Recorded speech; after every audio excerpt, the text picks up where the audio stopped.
नमस्कार दोस्तों, आपका आपके अपने YouTube चैनल सॉलिड स्टडी में हार्दिक स्वागत करते हैं। दोस्तों, आज की इस वीडियो में हम क्लास 9th का चैप्टर 6 जिसका नेम है लाइंस एंड एंगल्स डिस्कस करते हैं। उसका बेसिक कॉन्सेप्ट लाइन क्या है, रे क्या है, लाइन सेगमेंट क्या है, या एंगल्स कितने टाइप के होते हैं, या फिर कॉम्प्लीमेंट्री एंगल क्या है, सप्लीमेंट्री एंगल क्या है, एडजेसेंट एंगल क्या है। दोस्तों आइए इन सभी के बारे में स्टेप बाय स्टेप डिस्कस करते हैं। दोस्तों आइए सबसे पहले दोस्तों जो आपका बेसिक इसका नेम है lines and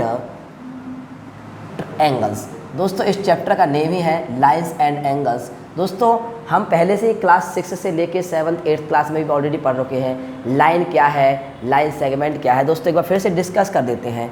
line, a line has no end point. देखिए दोस्तों इसको हम कितना भी एक्सटेंड कर सकते हैं, we can extend from both side, it is called a line. Line को हम जितनी जगह अगर आप प्रोड्यूस करें इनफाइनाइट डायरेक्शंस तक, यहाँ ही बढ़ाएं अगर आपका, तो इसको कहते हैं दोस्तों लाइन। इसका कोई भी एंड पॉइंट नहीं होता तो इसे हम लाइन बोलते हैं। दोस्तों अगर बात करें दोस्तों रे की, जिसका एक एंड पॉइंट होता है, a ray has having one end point no initial point. Starting अगर बात करें तो रे के स्टार्टिंग पॉइंट का पता नहीं, एंड पॉइंट का पता नहीं। यहाँ पे आपका रे का जैसे एग्जांपल दे सकते हैं, सन की लाइट हो सकती है, ठीक है ना, तो आप देख सकते हैं टॉर्च हो सकती है, रे का एग्जांपल आपका। देखिए दोस्तों एक तरह भी आप बढ़ाएं इसको रे कहते हैं दोस्तों। और लाइन सेगमेंट की बात करें दोस्तों, लाइन सेगमेंट दोस्तों देखिए लाइन का ही एक पोर्शन होता है, एक पार्ट होता है। जैसे मैंने इस लाइन को यहाँ पर ड्रॉ किया। देखिए दोस्तों यहाँ पर अगर कोई पॉइंट ए है, सपोज दैट यहाँ पर बी है, तो दोस्तों ए और बी के जो बीच में जो आपके A B line segment show होगा, इसको बोलेंगे दोस्तों लाइन सेगमेंट। ये एक लाइन का ही पार्ट है दोस्तों, तो इतने भाग को हम बोल रहे हैं लाइन सेगमेंट दोस्तों।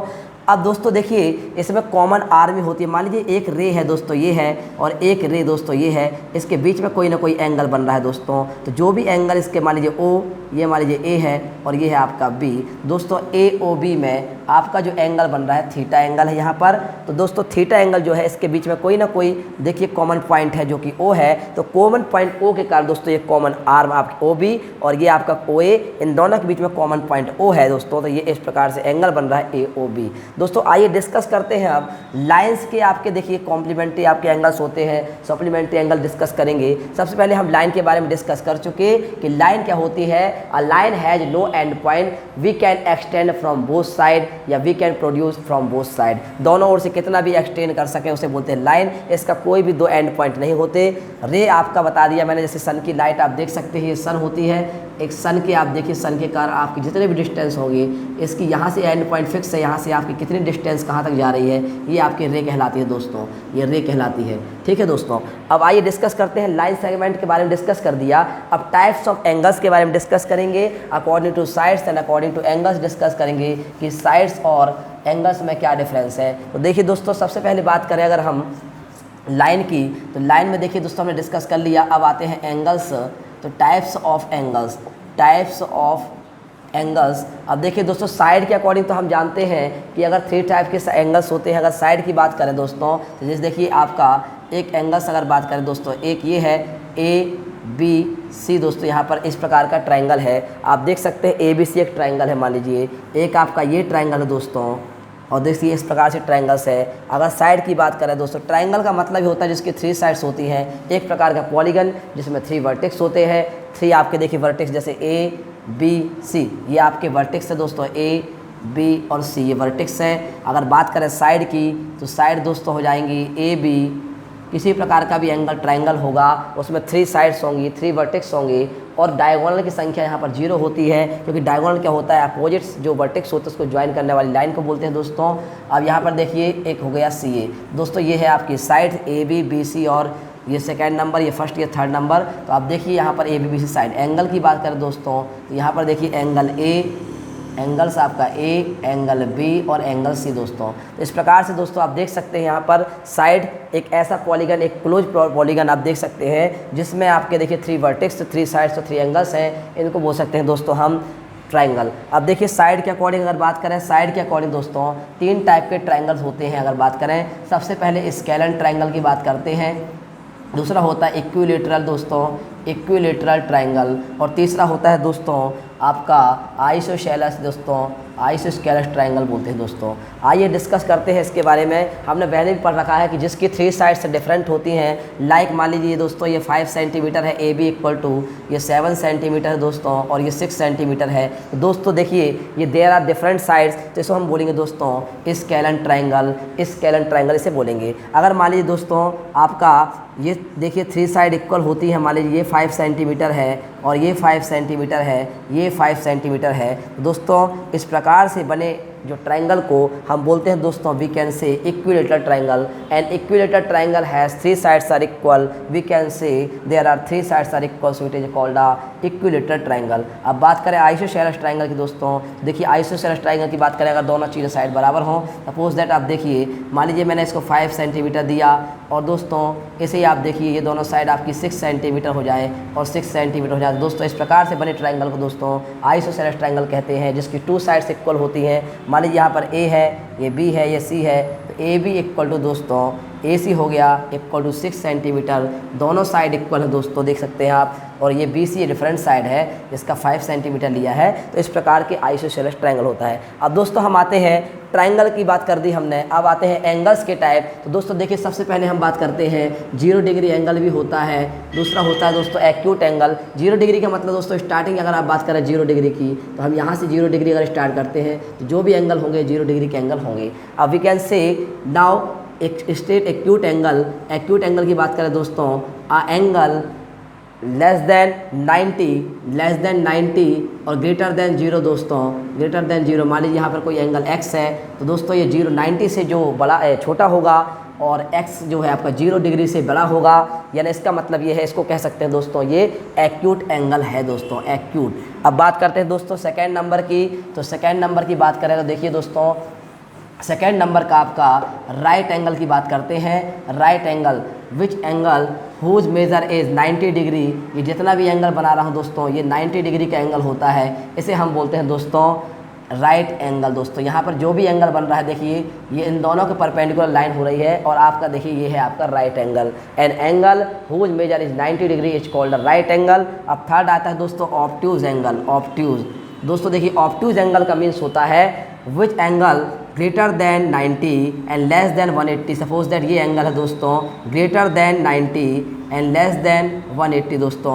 बात करें यहाँ पर कोई एंगल मान लीजिए x है और ये आपका दोस्तों 180 से ज़्यादा है दोस्तों, जो भी एंगल है आपका, और 90 से कम होगा, इसका मतलब 90 से ज़्यादा होगा, तो 90 से ज़्यादा होने वाला एंगल ये आपका 90 से ज़्यादा होगा। देखिए दोस्तों अगर बात करें ये एंगल जो है आपका 90 से ज़्यादा है और 180 से कम है दोस्तों, तो यहाँ पर देखिए जो भी एंगल यहाँ पर बनेगा ये ऑब्ट्यूज एंगल कहलाएगा। सपोज दैट यहाँ पर एंगल एग्जांपल लूँ मैं 120, तो 120 जो है दोस्तों एंगल ये ऑब्ट्यूज एंगल है और ये 90 से ज़्यादा है और 180 से कम है दोस्तों, 180 से कम है, तो ये ऑब्ट्यूज एंगल है दोस्तों। अब बात करते हैं हम रिफ्लेक्स एंगल की। रिफ्लेक्स एंगल जो होता है, reflex angle is greater than 180 दोस्तों और लेस देन आपका 360 होता है, इसको हम बोल सकते हैं दोस्तों रिफ्लेक्स एंगल। अब देखिए जैसे मैं आपका इसका फिगर बनाऊं दोस्तों, तो जैसे आपका ये ऑब्ट्यूज एंगल है, अंदर वाला एंगल देखिए ऑब्ट्यूज है, तो बाहर वाला एंगल जो होगा दोस्तों ये रिफ्लेक्स एंगल होगा। रिफ्लेक्स एंगल इसे हम रिफ्लेक्स एंगल बोल सकते हैं। ग्रेटर देन 180 देखिए आपकी ये स्ट्रेट लाइन होती है, अगर बात करें इससे ज़्यादा एंगल जो बन रहा है ये आपका एंगल होगा, ये बाहर की ओर जो एंगल बन रहा है दोस्तों तो ये होगा आपका रिफ्लेक्स एंगल। अब हम बात करते हैं दोस्तों कंप्लीट एंगल की। तो कंप्लीट एंगल जो होता है दोस्तों, कंप्लीट एंगल वो आपका 360 होता है दोस्तों। An angle whose measure is 360 is called आपका एंगल जो होता है दोस्तों, ये पूरा एंगल जो बनेगा ये 360 होता है। कंप्लीट एंगल जिसे हम सर्कल में आपका जो कंप्लीट एंगल बनता है उसे 360 बोलते हैं। अब दोस्तों इसके बारे में हमने आपने डिस्कस किया, अब हम बात डिस्कस करते हैं दोस्तों complementary, supplementary, adjacent angle, linear pair, इसके बारे में डिस्कस करते हैं दोस्तों। आइए डिस्कस करते हैं इनके बारे में। दोस्तों देखिए सबसे पहले अगर मैं बात करूँ दोस्तों कॉम्प्लीमेंट्री एंगल की, तो कॉम्प्लीमेंट्री एंगल की बात करें दोस्तों, कॉम्प्लीमेंट्री एंगल, कॉम्प्लीमेंट्री एंगल का मतलब होगा दोस्तों an angle sum whose measure is 90 degree. 90 degree जिन एंगल का सम होगा a प्लस बी, मान लीजिए दो एंगल हैं तो इन दोनों का सम दोस्तों अगर आपका 90 होता है, जैसे मान लीजिए दोस्तों ये आपका एक राइट एंगल है, इन दोनों का देखिए 90 बोला है, मतलब ये राइट एंगल का तो मतलब मैक्सिमम में है आपका 90। तो आपका देखिए मान लीजिए एंगल ये है ए और ये एंगल बी है दोस्तों, तो इन दोनों का दोस्तों जो सम है वो 90 होगा। और 90 मान लीजिए तो ए और B are called, A and B are called complementary angle, complementary angle, short में सी ए लिख दिया दोस्तों। अब हम बात करें अगर यहाँ पर कॉम्प्लीमेंट्री के दोनों angle, sum of two angles is 90 degree is called a complementary angle. दूसरा होता है दोस्तों सप्लीमेंट्री एंगल, सप्लीमेंट्री। अब सप्लीमेंट्री की बात करें दोस्तों तो वो एंगल जिन एंगल का सम, एंगल बी और एंगल ए के सम दोनों का सम एक 180 होता है दोस्तों। जैसे आप देख सकते हैं, मान लीजिए मैंने यहाँ पर दोस्तों 60 डिग्री लिख दिया और ये एंगल दोस्तों, अब मान लीजिए अगर फाइंड करना है तो देखिए दोनों एंगल का सम अगर मान लीजिए यहाँ पर 180 आता है दोस्तों, तो इन दोनों एंगल को सम कहते हैं दोस्तों हम यहाँ पर सप्लीमेंट्री। लेकिन यहाँ पर दोस्तों ये ध्यान रखने वाली बात है, सप्लीमेंट्री में दोस्तों ये आवश्यक नहीं है कि यहाँ पर कॉमन आर्म हो, क्योंकि कन्फ्यूजन यहाँ पर ये होता है कि एडजेसेंट एंगल भी 180 होता है, लीनियर पेयर भी आपको प्रॉब्लम होती है। देखिए दोस्तों, तो यहाँ पर सप्लीमेंट्री एंगल सम ये भी सप्लीमेंट्री एंगल हो सकते हैं दोस्तों। ये 60 एंगल आपका मान लीजिए 120 है और ये एंगल दोस्तों मान लीजिए 60 एंगल है, 60 एंगल देखिए दोस्तों, तो ये दोनों एंगल दोस्तों 180 हो रहे हैं। यानी इसका मतलब यहाँ पर ये डिफाइन करने वाली बात है कि आपका दोनों एंगल का सम 180 होना चाहिए। यहाँ पर बात ये की गई थी। अब थर्ड यहाँ पर बात करें दोस्तों एडजेसेंट एंगल की, एडजेसेंट एंगल की बात करें दोस्तों, एडजेसेंट का मतलब यहाँ पर जो पड़ोसी एंगल होंगे, देखिए आप सेम अभी मैंने यहाँ पर बनाया जो, इसमें आप देखिए कॉमन आर्म जो है, ये कॉमन आर्म जो है ये वाली, ये 60 एंगल मान लीजिए बन रहा है, ये 120। तो यहाँ पर जो डिफरेंट टाइप की जो आर्म है ये कॉमन आर्म से दूर होनी चाहिए। आप देख सकते हैं मान लीजिए ये ओ है, ये आपका ए है, ये बी है और ये सी है दोस्तों। तो ओ ए और ओ सी जो होंगे दोस्तों, ये अलग अलग आर्म दिखाई दे रही है, लेकिन कॉमन आर्म जो है, ये कॉमन आर्म आपकी दिखाई दे रही है, ये बी ओ बी है। और ओ बी होने के कारण दोस्तों ये जो ओ बी लाइन है, ये आपका ओ बी लाइन जो है दोस्तों यहाँ पर आपकी कॉमन आर्म है। और ये जो एंगल्स हैं दोस्तों 60 एंगल और 120, ये प्रकार के एडजेसेंट एंगल होंगे, पड़ोसी एंगल होंगे, दोनों एंगल का सम आपका 180 है। अब बात करें इसको हम लीनियर पेयर कब कहेंगे दोस्तों, लीनियर पेयर के लिए देखिए दोनों एंगल का सम 180 हो सकता है। और इन दोनों के सम की बात आपकी बात करें तो 180 के साथ साथ इसमें कॉमन आर्म भी होती है। तो दोस्तों अब आते हैं हम इसके बाद एडजेसेंट एंगल के बाद दोस्तों लीनियर पेयर के बाद अब आते हैं हम इंटरसेक्टिंग लाइन क्या होती है और नॉन इंटरसेक्टिंग लाइन क्या होती है दोस्तों। देखिए दोस्तों, इसके बाद हम डिस्कस करेंगे पैरेलल लाइन या नॉन इंटरसेक्टिंग लाइन बोलते हैं इसको हम, और नॉन पैरेलल लाइन के साथ साथ इंटरसेक्टिंग लाइन। आइए डिस्कस करते हैं इंटरसेक्टिंग लाइन। दोस्तों मार्कर शायद यहाँ पर प्रॉब्लम हो गई है। इंटरसेक्टिंग लाइन, इंटरसेक्टिंग लाइन, देखिए दोस्तों मान लीजिए ये लाइन है आपकी, ये दो लाइन आपकी इंटरसेक्ट करती हैं। Lines are intersecting any point is called intersecting point and lines are also called in intersecting point lines। देखिए दोस्तों मान लीजिए ए एक बी लाइन है और एक सी डी लाइन है दोस्तों, तो ये दोनों किसी न पॉइंट मान लीजिए पी पर इंटरसेक्ट करती हैं, तो हम इन्हें कह सकते हैं दोस्तों इंटरसेक्टिंग लाइन। और non intersecting line, non intersecting line का means lines never intersecting and P point is non intersecting lines is called uh, जैसे आप देखिए इनको हम पैरेलल लाइन भी कह सकते हैं दोस्तों। ए बी और बी सी दोस्तों आपकी इंटरसेक्टिंग लाइन नहीं है ये, क्योंकि ये दोनों एक दूसरे को कभी मीट नहीं कर सकती, मिल नहीं सकती। There is no common point, there is distance between always same, इनके दोनों के बीच की डिस्टेंस हमेशा सेम रहेगी दोस्तों। इसे हम नॉन इंटरसेक्टिंग लाइन या पैरेलल लाइन भी कह सकते हैं दोस्तों। आइए अब देखते हैं दोस्तों वर्टिकली अपोजिट एंगल क्या होता है। वर्टिकली अपोजिट एंगल दोस्तों जो इंटरसेक्टिंग लाइन होती है और ये वाला एंगल और दोस्तों ये वाला एंगल, मान लीजिए ये वाला एंगल और ये वाला एंगल दोनों बराबर होते हैं। मान लीजिए एंगल ये 1 है, एंगल 2 है, ये एंगल 3 है, ये एंगल 2 है, ये एंगल 3 है, ये एंगल 4। दोस्तों 1 इक्वल टू आपका 2 होगा, 3 इक्वल टू 4 होगा।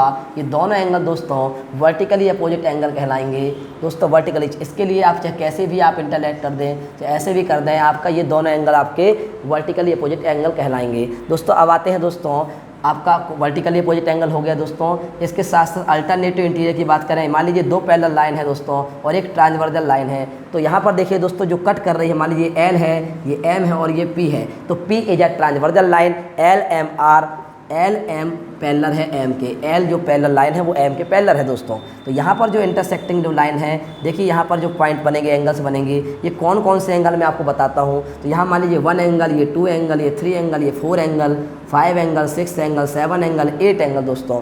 देखिए दोस्तों 8 टाइप के आपके एंगल्स हैं और कौन कौन से इसमें रूल्स लग रहे हैं दोस्तों। तो 1 और 3 दोस्तों वर्टिकली अपोजिट एंगल होंगे, 2 और 4 भी वर्टिकली अपोजिट एंगल होंगे, 5 और 7 भी वर्टिकली अपोजिट एंगल होंगे, और 6 and 8 also vertically opposite angle. They are also equal, क्योंकि बिकॉज हमने पढ़ा अभी vertically opposite angles are equal. अगर मान लीजिए यहाँ पर मान लीजिए कोई एंगल मान लीजिए 45 है तो ये भी 45 होगा, यहाँ मान लीजिए 65 है तो यहाँ भी 65 होगा दोस्तों। तो ये इस प्रकार से बराबर होते हैं। अब बात करें अगर एंगल 2 और 1 की दोस्तों, तो ये लीनियर पेयर शो करते हैं। लीनियर पेयर का मतलब बताता हूँ। लीनियर पेयर का मतलब होता है यहाँ दोस्तों कि एडजेसेंट एंगल जो होंगे दोस्तों, यहाँ पर जो कॉमन आर में आएगी, इन दोनों का सम दोस्तों 180 होगा। जैसे देखिए ए बी सी डी कोई भी आप मान सकते हैं। तो जो आपकी कॉमन आर्म है वो ए बी है और डिफरेंट टाइप की ये आपकी लाइंस है। तो ये आपकी दोस्तों ये देखिए लीनियर पेयर बना रही हैं। मान लीजिए ये 120 है तो ये 60 है, दोनों एंगल का सम 180 है। अब बात करते हैं दोस्तों हम यहाँ पर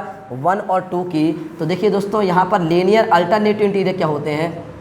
यहाँ पर अल्टरनेटिव इंटीरियर की बात करें, अल्टरनेटिव इंटीरियर एंगल बात करें दोस्तों, तो देखिए अंदर वाले जो लाइन है ये वाली, इस लाइन के अंदर एंगल बना है 4 और इंटीरियर मतलब अल्टरनेटिव ये वाले एंगल देखिए दोस्तों, ये वाली साइड अगर ये ट्रांसवर्सल लाइन है तो ये वाला एंगल और ये वाला एंगल दोस्तों बराबर होंगे। तो इंटीरियर एंगल ये वाला मान लीजिए 1 है और ये आपका 2 है, तो 1 = 2 होगा दोस्तों। और यहाँ पे मान लीजिए 3 है और ये आपका 4 है दोस्तों, 3 = 4 होगा। ये दोनों alternative interior angles are equal. Interior का मतलब दोस्तों इस लाइन के अंदर जो भी एंगल्स बने हुए हैं इंटीरियर कहलाएंगे, और अल्टरनेटिव का मतलब देखिए जो इस साइड बनेगा एंगल और वो उस साइड बनेगा अपोजिट साइड में, इसे हम बोल रहे हैं alternative interior angles are equal. अब बात करें एक्सटीरियर एंगल की दोस्तों, मान लीजिए यहाँ पर 6 है और यहाँ पर दोस्तों 7 है, तो एंगल 6 जो होगा अल्टरनेटिव एक्सटीरियर एंगल कहलाएगा = 7। तो ये एंगल बराबर होंगे दोस्तों। मान लीजिए यहाँ पर 8 है और यहाँ पर 9 है, तो 8 एंगल = 9 होगा। ये आपके alternative exterior angle are equal. अब बात करें दोस्तों इस प्रकार से आपको हम और 2 एक्जियम भी दिए हुए हैं। जैसे लाइन सेगमेंट में आपकी कोई रे अगर मान लीजिए कॉलम करती है, एक्जियम नंबर 1 यहाँ पर देखिए हमने क्लास चैप्टर 5 में पढ़ा है एक्जियम क्या होता है। Axioms are using every field of mathematics. तो दोस्तों देखिए मान लीजिए एक लाइन से ये आपकी रे है दोस्तों OA, तो यहाँ पर जो B और C जो है आपकी रे है दोस्तों, तो यहाँ पर जो भी एंगल्स बन रहा है, मान लीजिए 120 बन रहा है दोस्तों, ये 60, तो इन दोनों एंगल को सम प्रूव करने को भी आता है कि adjacent angle a ray on the standing on the line BC, so the sum of adjacent angles are 180 degree. दोस्तों आप प्रूव करने के लिए आपको आता है। तो देखिए AOB प्लस AOC = 180 होगा दोस्तों। इन्हें हमें प्रूव करने को भी आता है दोस्तों। ये आपका एडजेसेंट एंगल होता है, इसका कन्वर्जन भी आता है, अपोजिट भी आता है। तो दोस्तों ये आपके कुछ चीज़ें थी इंपॉर्टेंट। इसमें एक चीज़ और हमें बची हुई है कोलिनियर। कोलिनियर का मतलब आपको बता देता हूँ। कोलिनियर का मतलब होता है दोस्तों जब लाइंस जो होती है एक ही लाइंस पर बहुत सारे पॉइंट्स तो होते हैं A B C D E F, इस प्रकार से इसे कोलिनियर पॉइंट्स कहते हैं और कोलिनियर लाइन कहते हैं। और मान लीजिए डिफरेंट साइड में आपके पॉइंट हो एक लाइन में ना शो हो आपके, जैसे अलग ट्रायंगल की बात करें, ये नॉन कोलिनियर पॉइंट्स हैं क्योंकि एक लाइन में आपके पॉइंट्स नहीं हैं। देखिए एक लाइन AC है, यहाँ पर AB लाइन सेगमेंट BC है, इस प्रकार से ये नॉन कोलिनियर है दोस्तों। तो दोस्तों ये था आपका basic concept of chapter 6। We will discuss next class next video of chapter 6 in exercise 6.1 and also 6.2। तो मिलते हैं नई वीडियो के साथ। Thank you and have a nice day.